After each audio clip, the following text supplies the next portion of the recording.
A woman named Leila is granted amnesty after 13 years. She has no family or friends, so there's nowhere to go. The prison warden offered Leila a job as a personal assistant to the pastor. Father Jacob is looking for someone who could start work immediately. According to the prison warden, it's a quiet place, and the work is not difficult. Leila is not used to accepting help from others, but there's no choice now. The woman has a sister, but she probably won't be happy to see her. The next morning, Leila with her few belongings headed for the village, to the pastor's house. It was indeed a quiet, secluded place. Leila entered the house. Father Jacob, who had dozed off, didn't notice her presence right away. Waking up, the priest greeted Leila warmly. He was genuinely glad that she was here, and explained where her room was. Leila said straight away that she would not stay here long.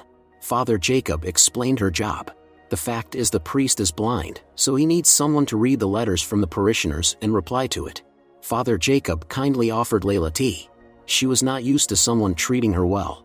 Despite his blindness, Father Jacob takes care of himself. Leila observed this closely. She couldn't believe that a blind person could adapt to life so well. The priest said that there was a lot of work piled up. Today, new mail had just arrived. By the sounds, Jacob was able to determine that the postman had a new bicycle. The man was shocked when he learned that the priest had hired a woman who had been sentenced to life imprisonment. But Jacob objected, saying that she had been amnestied. It was time to get to work. Jacob asked Leila to take one of the letters and read it aloud. Some woman wrote that her grandson would soon return from the army, and she was worried that he would not be able to find a job. The woman wanted Father Jacob to pray for him. The priest asked Leila to write the woman's name and address on the envelope. After that, Jacob began dictating a prayer. Looking up the words of the prayer in the New Testament, Leila wrote an answer. Later, she saw that hundreds of such letters had accumulated. It was lying under Father Jacob's bed. The priest said that all these people were asking to pray for them. This makes them feel closer to God. Leila is indifferent to such things, and she does not hide it. But Father Jacob said he believes that every person deserves forgiveness. Leila guessed that it was Father Jacob who had petitioned for her pardon. The woman was perplexed. Every week Father Jacob receives new letters. Once seeing Leila, the postman got scared. He thinks the woman is still dangerous and that Father Jacob is not safe with her. The postman hurried away. Leila threw away some of the letters because she sees no point in responding to each one. Leila continues to read the letters for Father Jacob. All these people ask him for the same thing. Leila is surprised by the priest's responsiveness and warmth towards the problems of each person. It seemed strange to Father Jacob that there were so few letters today. In the last envelope, Leila found money. The woman who sent it wrote that she and her children had made it safely to the north. Thanks to Father Jacob, she found the strength to leave her husband. It was the priest who gave the woman money for this trip, and now she returns it. Listening to this, Father Jacob couldn't hold back his tears. As the priest asked, Leila put the money in the chest of drawers. It turned out that Jacob had given that woman all his savings, not expecting her to return it. Leila stole some of the money, because Father Jacob doesn't need it. However, the woman was ashamed of what she had done, so she decided to return everything back. Suddenly Leila noticed a stranger in the house and attacked him. When Father Jacob, having heard a strange noise, asked what was going on, the woman assured him that everything was all right. It turned out that the postman had broken into the house. Leila took him outside, suspecting that the man wanted to steal money. But he just wanted to check if Jacob was okay, because Leila, in his opinion, is dangerous. Now the postman avoids this place and doesn't deliver letters to Jacob. Of course the priest was upset by this. It seems that Leila is gradually adapting to life in freedom. The priest's house has a leaking roof, but he said that he is used to it. The authorities offered him a good house in another place, but Jacob could not leave.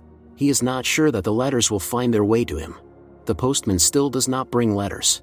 Of course Jacob is very upset because he no longer receives requests from parishioners to pray for them. One early morning, Jacob knocked on Leila's room and asked her to help set the table. The guests will be here any minute.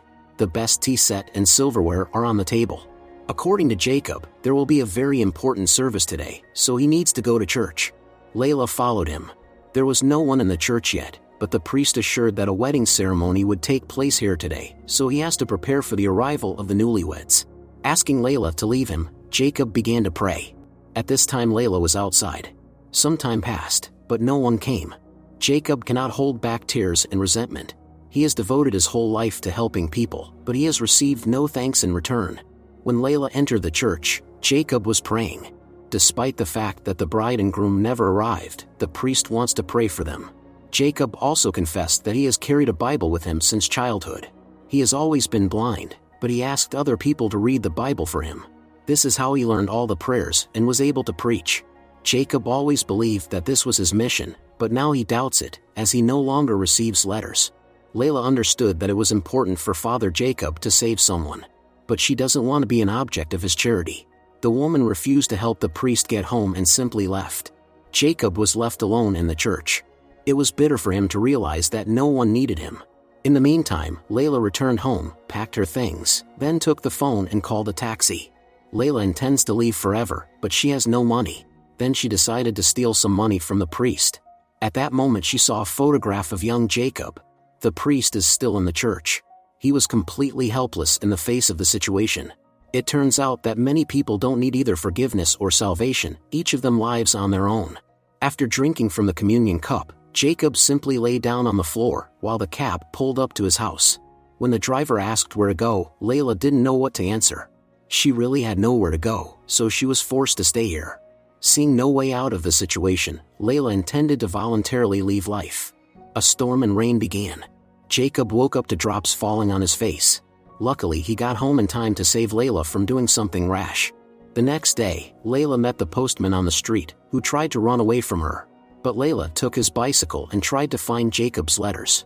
The postman said that there were no letters because no one else sends it to the priest. At home, Leila brought Jacob tea, feeling pity for him. The priest was whispering a prayer at this time.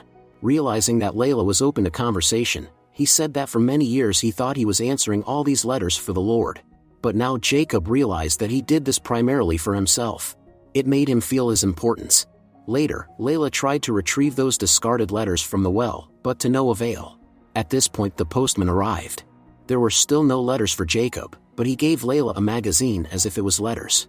Hearing the postman's voice, Jacob came out of the house. Leila didn't give him the magazine, asking to follow. They came to their usual place. Jacob asked what troubled the parishioners today. Leila opened the magazine, pretending to tear an envelope. The woman began to make up the text of the letter as she read it. An unknown sender, whose dog allegedly ran away, asked to pray for him. Then the woman pretended to read the next letter, but in fact she was talking about herself.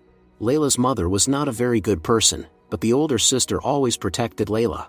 Recalling this, the woman cannot hold back tears. Even when she grew up, the sister continued to protect her. Leila always liked doing male jobs. As an adult, she could stand up for herself, while her sister found a new aggressor. She got married. The husband turned out to be a very bad man. Despite everything, the sister always returned to him. Once, Leila came to their house and saw how the sister's husband had once again lost his temper. At that moment Leila couldn't bear it and took his life. Of course Jacob immediately realized that the woman was talking about herself.